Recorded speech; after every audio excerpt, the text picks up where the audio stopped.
Dans le petit quartier de Montmartre, où les rues sinueuses et les toits pentus semblaient s'entrelacer comme les fils d'une tapisserie, le saxophoniste amateur, Petit Spirou, était en train de perdre patience.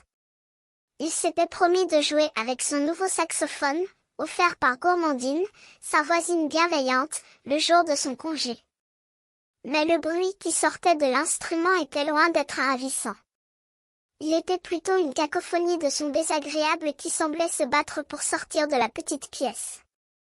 Petit Spirou avait juré de jouer comme le musicien de jazz qui avait joué au festival de jazz la semaine dernière.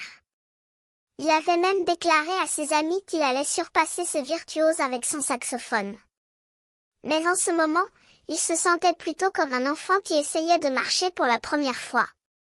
Les notes qu'il tirait de l'instrument étaient si désagréables qu'il en avait mal aux oreilles. Soudain, il entendit une voix derrière lui. « Qu'est-ce que tu fais, Petit Spirou ?»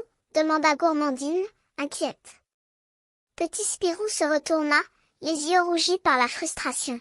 « Je suis en train de jouer, Gourmandine, mais je n'y arrive pas. Je suis un désastre. » Gourmandine se mit à rire.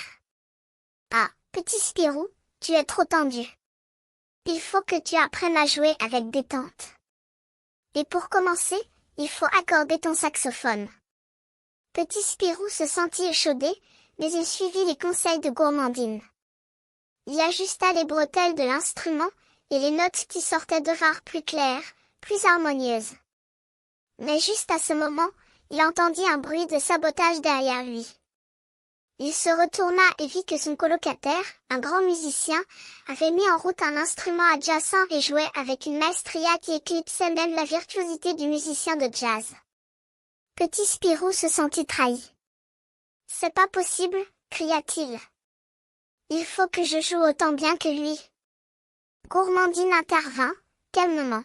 « Petit Spirou, ne t'inquiète pas. Tu as des années d'études derrière toi.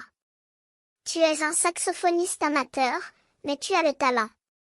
Il faut juste que tu apprennes à gérer tes émotions. » Petit Spirou hocha la tête, inspiré par les paroles de Gourmandine.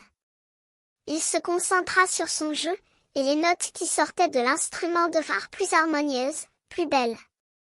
Il joua avec passion, oubliant les désagréments du début. Et quand il eut fini, il se sentit fier de lui-même. Il avait trouvé son style, son jeu unique. Le lendemain, Petit Spirou partit pour jouer au festival de jazz, accompagné de Gourmandine et de son colocataire. Et cette fois, il joua avec confiance, avec joie. Les spectateurs applaudirent longuement, et Petit Spirou se sentit comme un vrai musicien.